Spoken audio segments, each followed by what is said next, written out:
हरे कृष्णा। जगत गुरु शिल प्रभुपाद महाराज की जय। परम पूज्य लोकनाथ स्वामी महाराज की जय। हिताय गौर प्रेमानंदे हरि हरि बोल। ओम अज्ञानतिमिरान्धस्य ज्ञानाञ्जनशलाकयां चक्षुरुन्मीलितेन तस्मै श्रीगुरुवे नमः। श्रीचैतन्यमनोभीष्टं स्थापितं येन भूतले स्वयं रूपकदा मह्यं ददाति स्वपदान्तिकम्।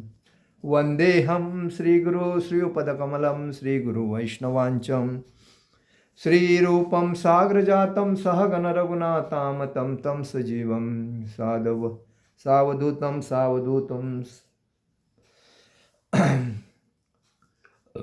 तं तजीवं सावधूतं परिजनसहितं कृष्णचैतन्यदेव श्रीराधाकृष्णपादान् सहगणललिता श्रीविशाखान्विताञ्च।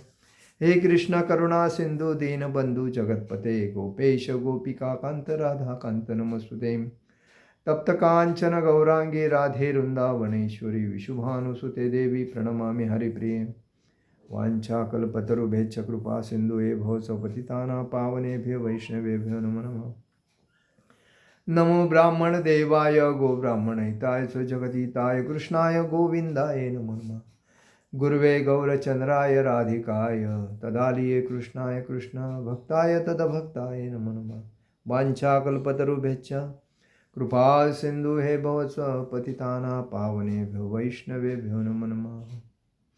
जय श्री कृष्ण चैतन्य प्रभु नित्यानंद श्री अद्वैत गदाधर शिवासादि गौर भक्तवृंद। हरे कृष्णा कृष्णा कृष्णा हरे हरे, हरे राम राम राम हरे हरे। हरे कृष्ण कृष्ण कृष्ण हरे हरे, हरे राम राम राम हरे हरे। हरे कृष्ण कृष्ण कृष्ण हरे हरे, हरे राम राम राम हरे हरे। श्री श्री गौरनिताय श्री श्री कृष्ण बलराम श्री श्री ललिता विशाखा राधा श्याम सुंदर श्री श्री जगन्नाथ सुभद्रा बलदेव जी भगवान की जय। ओम नमो भगवते वासुदेवाय, ओम नमो भगवते वासुदेवाय, ओम नमो भगवते वासुदेवाय। आप सभी का हार्दिक स्वागत। आज हम लोग जीव गोस्वामी के जीवन के ऊपर चर्चा करेंगे।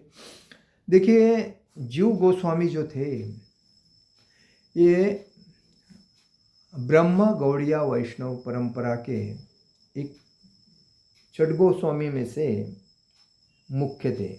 छठ गोस्वामी कौन थे? श्री रूप सनातन भट्ट रघुनाथ, श्री जीव गोपाल भट्टदास रघुनाथ।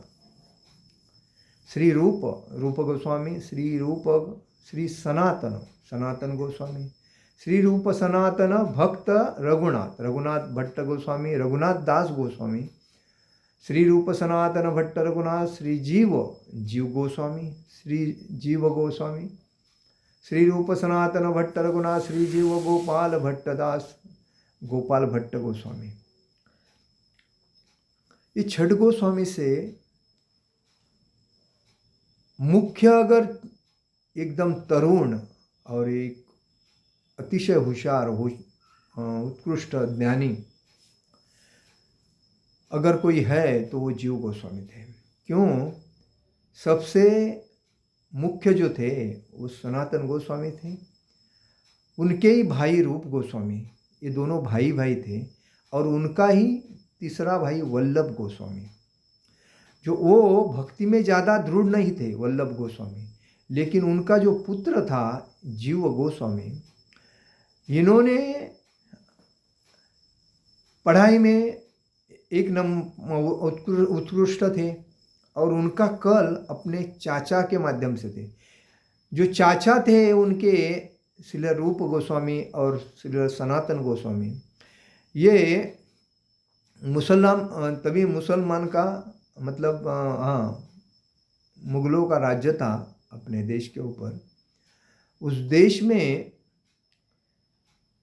मुगलों के अंदर राजकारण में वो मंत्री थे। कौन? रूप और सनातन गोस्वामी।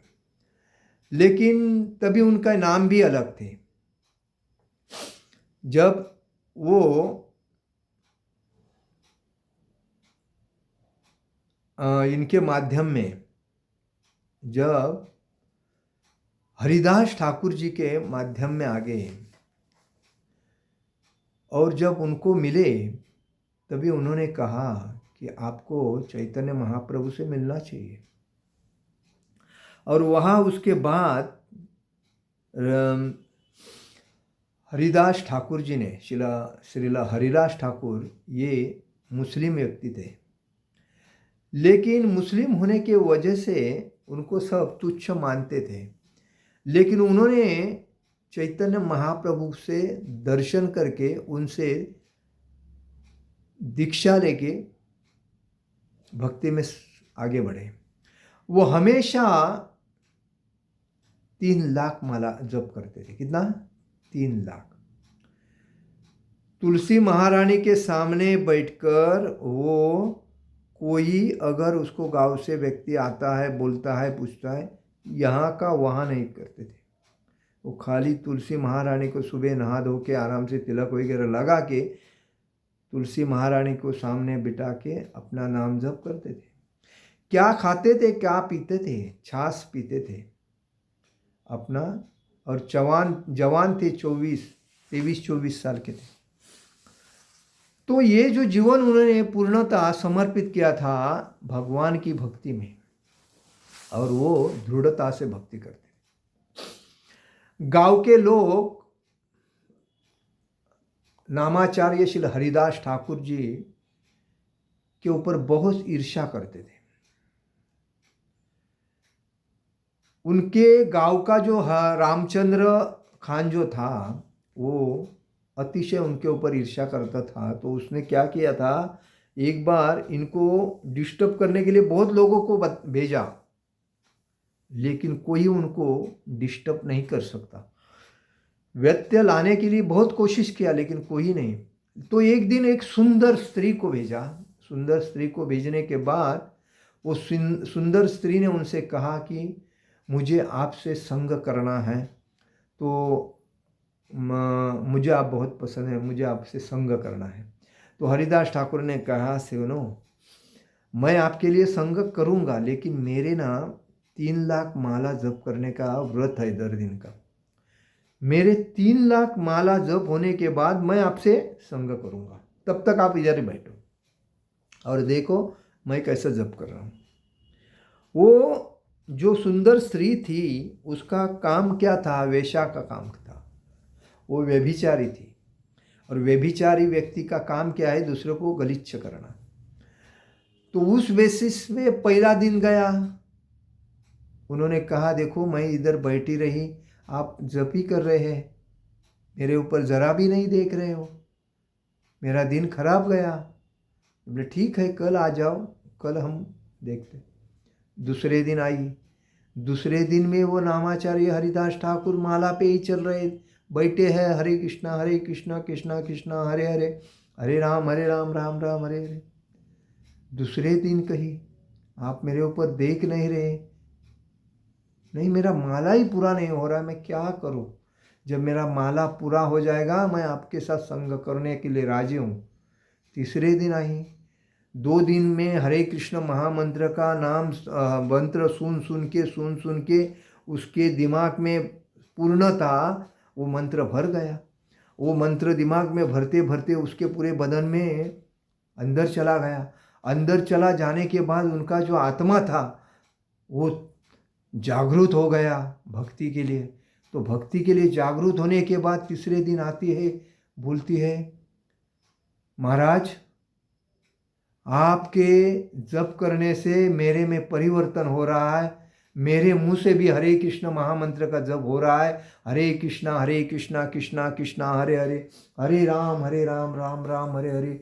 क्या करूं, मैं पापी हूँ, मैं तुच्छ हूँ, मैं आपको गलत नज़र से देख के मैं आपसे गलत व्यवहार करने के लिए आई हूँ, लेकिन मेरा अंतःकरण यही कह रहा है कि तुम भी जप करो, तो आप मुझे आपका शिष्य बना लो और मुझे आपकी माला दे दो, मैं भी आपके जैसा जप करूँगा।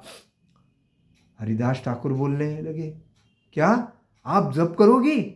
हाँ, मैं भी आपके साथ जप करूँगी। मैं जिस काम के लिए आए तो वो खराब काम था, मैं उसको छोड़ दूंगी और आपके कहने पर आपको मैं गुरु मानूंगी और आपके गुरु आपको गुरु मान के आपके सलाह के मसलत में चलूंगी। हरिदास ठाकुर प्रसन्न हो गए और कहा, देवी ये माला ले लो और आज से शुरुआत करो जप करने के लिए। और तब से वो हरिदासिनी जप करने लगी और अरे माला पर जप करते करते गांव वालों ने कहा, अरे अरे इसको हम किसके लिए भेजे थे और इसमें इसका कैसा कन्वर्ट हो गया, क्या हरिदास ठाकुर ने जादू कर दिया। ये भगवान की लीला है। तो कहने का मतलब है ऐसे ही जीव गोस्वामी थे। जीव गोस्वामी अपने चाचा के साथ रूप गोस्वामी और सनातन गोस्वामी के साथ हर दिन मिलते थे, हर दिन बात करते थे, हर दिन उनके साथ वृंदावन में आए। वृंदावन में आके उनके साथ बैठने उठने लगे, रहने लगे और जो वो करते थे वैसा ये भी करते थे। ऐसे करते करते उनको आदत, शास्त्रों का अध्ययन करने की आदत पड़ी। रूप गोस्वामी टेर कदम में जाके अपने आध्यात्मिक ग्रंथ लिखते थे। टेर कदम वृंदावन में है, वहाँ जाके आराम से शांत वातावरण में। सनातन गोस्वामी राधा दामोदर के बाजू में रहते थे, वहाँ से पैदल चल के जाते थे गोवर्धन में। 7 किलोमीटर जाना और 7 किलोमीटर की परिक्रमा करना और बाद में आके प्रसाद ग्रहण करना, ये उनका व्रत था। तो ऐसे में जो जीव गोस्वामी थे वो, ये रूप गोस्वामी और सनातन गोस्वामी ये थोड़े एज वाइज थे, लेकिन जीव गोस्वामी एकदम तरुण थे और तभी वो अपने चाचा को मिलने के लिए वृंदावन में आए। उनका जन्म जीव गोस्वामी का 1513 में हुआ था और उनका वो 1513 से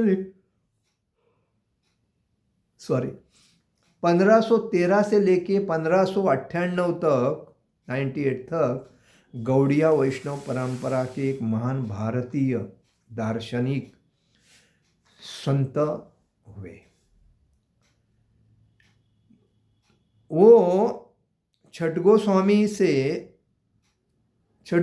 में से एक थे। उन्होंने भक्ति योग और वैष्णव वेदांत पर कई महत्वपूर्ण ग्रंथ लिखे।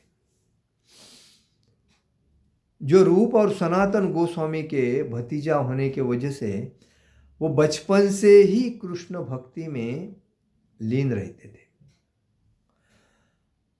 वृंदावन जाकर भक्ति आंदोलन में उन्होंने मुख्य भूमिका निभाई, वो केंद्र स्थान बन गए।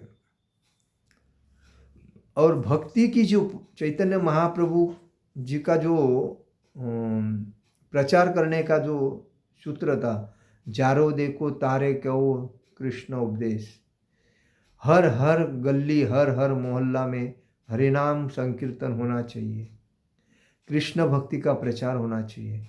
ऐसे में जीव गोस्वामी उसमें जान लगा के प्रचार करने लगे।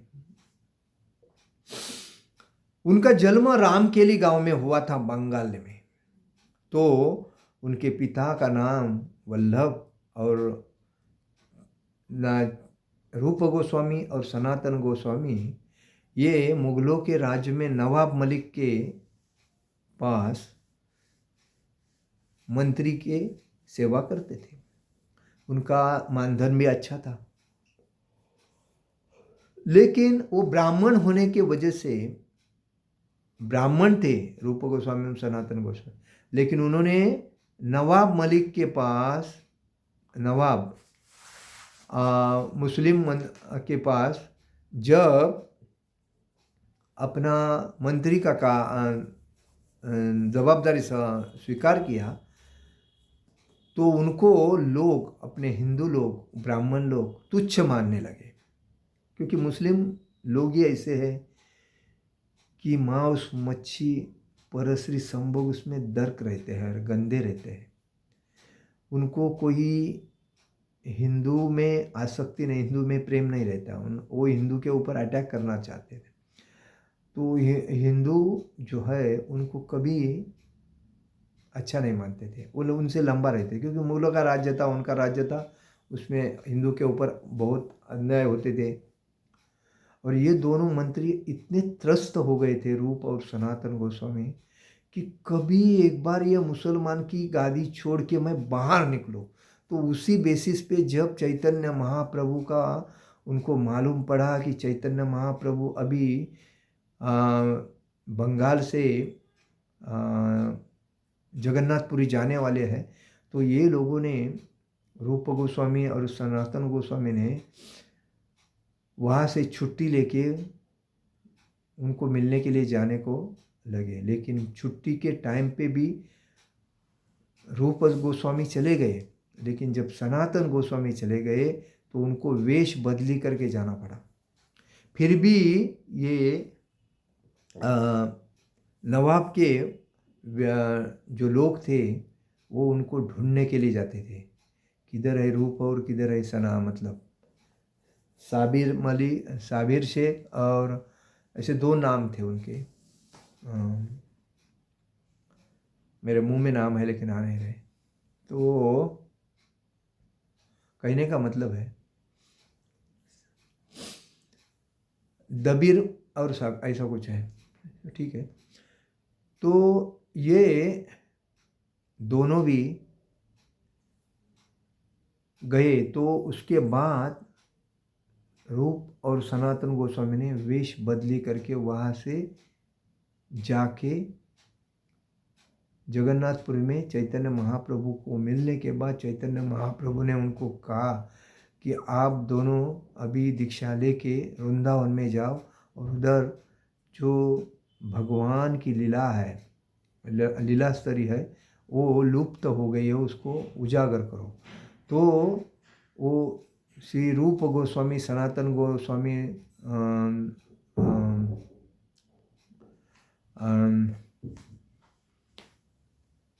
और ये गोपाल भट्ट गोस्वामी, जीव गोस्वामी, रघुनाथ भट्ट गोस्वामी, रघुनाथ दास गोस्वामी, ये छठ गोस्वामी आके हर जगह पे अपनी भजन कुटीर बना के, जहाँ जहाँ चैतन्य महाप्रभु भी आए थे, जहाँ जहाँ राधा कृष्ण ने लीलाएं की है उसको उजागर करके वहाँ मंदिर बनवाए। पहले वृंदावन में 3 मंदिर ही थी, एक राधा गोविंद मंदिर, दूसरा राधा गोपीनाथ मंदिर और तीसरा राधा मदन मोहन मंदिर। लेकिन राधा मदन मोहन मंदिर में सनातन गोस्वामी रहते थे, राधा गोविंद मंदिर में रूप गोस्वामी रहते थे, और राधा गोपीनाथ मंदिर में मतलब ये बहुत जुने थे, तो उनको औरंगजेब ने उद्ध्वस्त किया था। उद्ध्वस्त क्यों किया था? क्योंकि मुसलमान मुगलों के राज्य में हिंदू को सर उठाने को नहीं देते थे, दबाते थे। तो ये हिंदू की मंदिर इतने ऊंची कैसे है, ऐसा सोच के आज भी वो मंदिर है वृंदावन में, और वो जिसको तोड़ा था उस पोजीशन में आज भी है। तो उस टाइम जो मंदिर जो बनी थी 5,500 साल पहले से मंदिर थी, आज भी वैसे के वैसे उनका पत्थर यहाँ का वहाँ नहीं हुआ है जैसे। तो कहने का मतलब है उसी मंदिर में रहने के बाद श्रील रूप गोस्वामी ने राधा गोविंद मंदिर दूसरा बनाया, हाँ, श्री सनातन गोस्वामी ने राधा मदन मोहन दूसरा बनाया, श्री जीव गोस्वामी ने राधा दामोदर मंदिर बनवाया, उसमें राधा दामोदर जी की शिला है, उसमें वृंदावन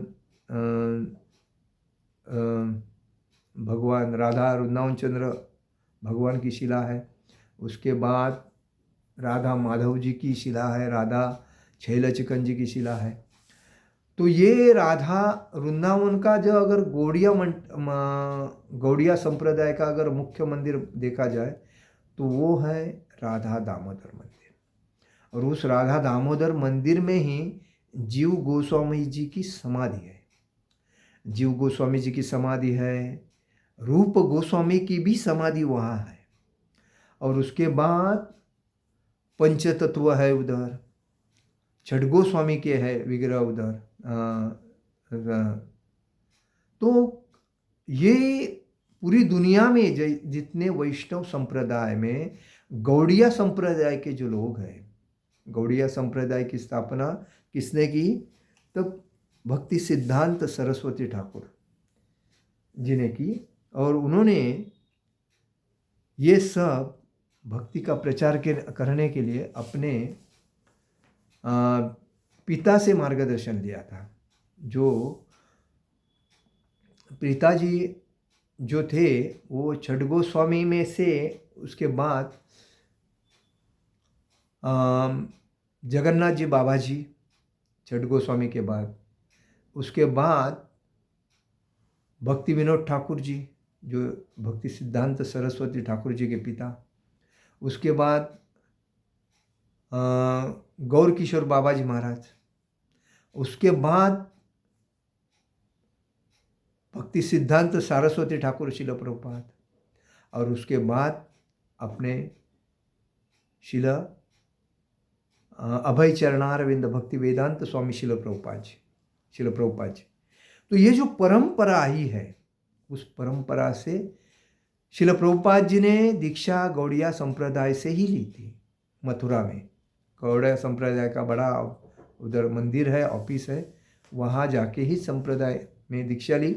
लेकिन भक्ति सिद्धांत सरस्वती ठाकुर जी ने कहा कि अभय प्रभु, आप गौड़िया संप्रदाय के जो डिवोटीज है उनसे थोड़े अलिप्त रहो, क्योंकि उनके दिमाग में अलग अलग विचार चल रहे हैं, वो आपको डिस्टर्ब करेंगे। तो आप अलग, तो शिल प्रभुपाद जी अलग रहते थे, और अलग रहकर वो अपने काम में, बिजनेस में रहकर अपने गुरु को मिलने आते थे। आहिस्ता आहिस्ता मिलते मिलते प्रभुपाद को देखकर भगवान ने प्रभुपाद की सभी जो माया थी, पत्नी बच्चे, प्रॉपर्टी, कंपनी, सब लॉस करके उनको अकेला रखा।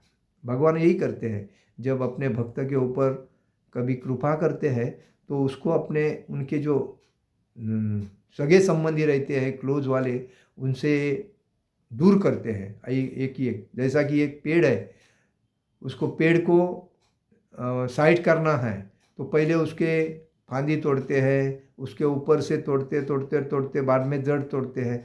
वैसा बात भगवान ने भक्त के साथ प्रेम की, भक्त के ऊपर प्रसन्नता का प्रभाव डाला। मतलब भगवान राधा कृष्ण ने उनको माया के जाल से ऐसा मुक्त कर दिया। आहिस्ता आहिस्ता पत्नी से अलग किया, बच्चों से अलग किया, अपने घर प्रॉपर्टी से अलग, ऐसा करके भक्ति में उनको ज़्यादा ध्यान देते देते वो अपने गुरु के पास ज़्यादा ध्यानपूर्वक जाने लगे। और गुरु के पास जाते जाते उनको गुरु ने संदेश दिया कि देखो अभय, ये जो लोग हैं हमारे बाकी के भक्त जो संप्रदाय में, वो पद प्रतिष्ठा के लिए झगड़ रहे हैं, तो वो ऐसे झगड़ते रहने दो, वो आगे बढ़ने वाले नहीं हैं। लेकिन आपको मैं एक सजेशन देता हूँ कि आप कभी भी आपके पास पैसा आता है तो विदेश में जाओ और विदेश में जाके भक्ति का प्रचार करो। अगर विदेश में जाके अगर आपके पास पैसा आता है तो प्रथम ग्रंथ का लिखान करो, ग्रंथ लिखकर लोगों को डिस्ट्रीब्यूट करो, उससे जो पैसा आता है उसमें मंदिर बनाओ। तो वहाँ जब जाने के बाद प्रभुपाद जो अपने गुरु का आदेश मानकर 69 साल में जब गए तो अपने गुरु और भगवान के आदेश से शिल प्रभुपाद की इच्छाएं तृप्त हो गई, अपने गुरु की इच्छाएं तृप्त की प्रभुपाद ने। उधर के लोग प्रभुपाद जी को साइन करके चेक देते थे। ये नहीं बोलते थे कि कितना चाहिए आपको। आज वे बोलते हैं ना डोनेशन देना है, इसीलिए बोलते हैं डोनेशन आप दे सकते हो, कितना भी दे सकते हो, आपके ऊपर डिपेंड करता है। मुझे ये इतना ही देना है, ये देना है, ये आपके ऊपर डिपेंड करता है। हम डोनेशन लेने वाले हैं, तो इसीलिए डोनेशन जो देता है वो मन प्रसन्नता से डोनेशन देता है। तो वैसा ही वहाँ के लोग जो थे अमेरिका के, फॉरेन के, वो शिल प्रभुपाद जी को चेक ऐसा साइन करके देते थे और बोलते थे आप अमाउंट डालो। प्रभुपाद इतने एकनिष्ठता से, पारदर्शकता से, कभी भी कोई भी चीज़ को अपेक्षा है वही उनसे लेके उसमें अमाउंट डाल के वो चेक पैसा लेते थे। तो कहने का मतलब है प्रभुपाद जी को भगवान ने एक पार्षद बन के भेजा था, क्योंकि जब एक व्यक्ति गृहस्थ होता है ब्रह्मचारी से, तो उसको गृहस्थी में कितना तकलीफ है, क्या है, उसकी जानकारी होती है। वो जब अपना गृहस्थ जीवन पूर्ण सफल होता है, गृहस्थ जीवन सफल कभी होता है जब वो शादी करता है, पत्नी के साथ आनंद लेता है, आनंद लेते हैं, बच्चे होते हैं, बच्चे होने के बाद उनको पढ़ाई लिखाई करके, उनके पैरों के ऊपर खड़ा करके, उनके शादी करके उनको एक जगह देता है, और बाद में उसकी जब जवाबदारी फिनिश हो जाती है तभी वो गृहस्थ वानप्रस्थ में आता है। तभी वो कभी इनकम के सोर्स में या कोई माया के जाल में फंसता नहीं, वो भगवान के भक्ति में पूर्णता तल्लीन। वो गृहस्थ जीवन सक्सेस जीवन है। नहीं तो खाली दिन भर मेहनत करो, बाल बच्चे के लिए मेहनत करो और बाद में बोलो यार मेरा कुछ होता नहीं, तो ये गलत है। तो वैसा ही श्रील प्रभुपाद जी ने करके सक्सेस होके, घरदार छोड़ के, वानप्रस्थ होके, वानप्रस्थ में आके रहने के बाद पूरा भक्ति का नॉलेज आत्मसात करके बाद में सन्यासी ग्रहण किया। गौड़िया संप्रदाय, गौड़िया मठ से ही सन्यास लिया, और उसके बाद में उन्होंने विदेश में जाके अपने गुरु का आदेश पालन करके गौ भक्ति का प्रचार करके जब वहाँ के भक्त उनको मिलने लगे तो प्रभुपाद जी ने इस्कॉन की स्थापना की, और इस्कॉन की स्थापना करके राधा कृष्ण के भक्ति का प्रचार जोर जोर से किया पूरी दुनिया में। प्रभुपाद दुनिया में 14 बार घूमे, 12 साल में 14 बार घूमे पूरी दुनिया में, और 108 मंदिर बनवाए थे। तो कहने का मतलब है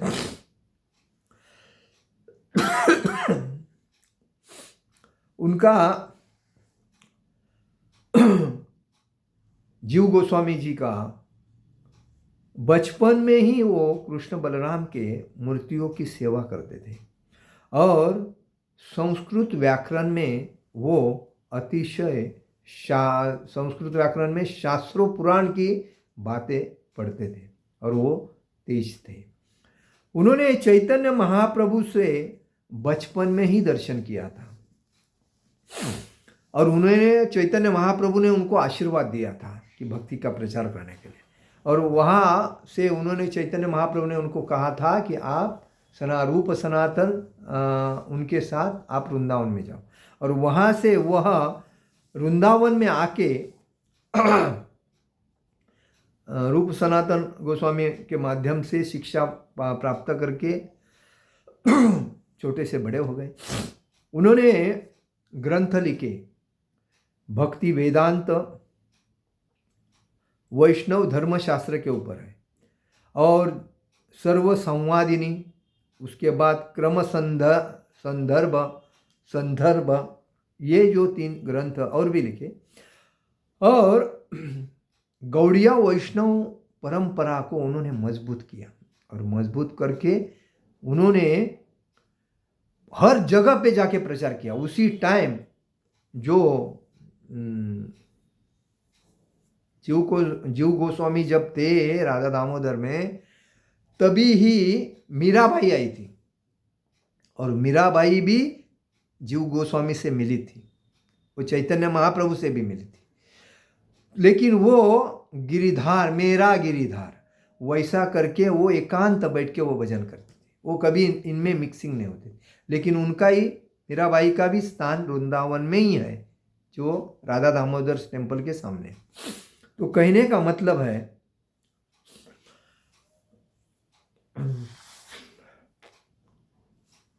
उन्होंने भक्ति के लिए प्रचार बहुत किया और सबसे युवा होने के वजह से उन्होंने ग्रंथ लिखने के ऊपर ज़्यादा ध्यान दिया। विद्वान थे ही, उन्होंने भक्ति आंदोलन के संगठन है किया और बाद में उन्होंने राधा दामोदर टेम्पल की स्थापना की। और इसीलिए वो गोस्वामी थे, क्योंकि गोस्वामी किसको कहते हैं? जो इंद्रियों को कंट्रोल करता है, अपनी संपूर्ण इंद्रियों को अपने कंट्रोल में रखता है, उनको ही गोस्वामी कहा जाता है। वो कभी स्त्री को देख के, पैसे के देख के, पद प्रतिष्ठा को देख के कभी लोभी नहीं बनते, तभी तो गोस्वामी कहते हैं। तो यही बात है कि अपने ज्ञान भक्ति और गौड़िया वैष्णव धर्म की उन्होंने परंपरा को अतिशय वेगवान गति से आगे बढ़ाया। आज उनका तिरोभाव दिन है। आज के दिन में ही उन्होंने अपने वृंदावन धाम में शरीर को छोड़कर गोलोक वृंदावन मतलब नित्य लीला में समिष्ट स्थापित हुए थे। तो हम उनके चरणों में कोटि कोटि दंडवत नमस्कार करते हैं। तो कहने का मतलब है हमें भी गौड़िया परंपरा के जो राधा कृष्ण की जो भक्ति है उसको वेगवान गति से लोगों तक पहुंचाना है। बहुत लोग हैं ऐसे कि भक्ति के बारे में जानते नहीं हैं। राधा कृष्ण कौन है वो नहीं जानते हैं, श्रील प्रभुपाद जी कौन है नहीं जानते हैं, चैतन्य महाप्रभु है कौन है ये भी नहीं जानते, ऐसे भी लोग हैं। तो जो है प्रचार हो रहा है उससे भी डबल गति से हमें करना चाहिए और जो आचार्यों ने हमें जो जवाबदारी दी है उसका पूर्ण पालन करना चाहिए। हरे कृष्ण कृष्ण कृष्ण हरे हरे, हरे राम राम राम हरे हरे। जगत गुरु श्रील प्रभुपाद महाराज की जय, परम पूज्य लोकनाथ स्वामी महाराज की जय। निताई गौर प्रेमानंदे, हरि हरि बोल।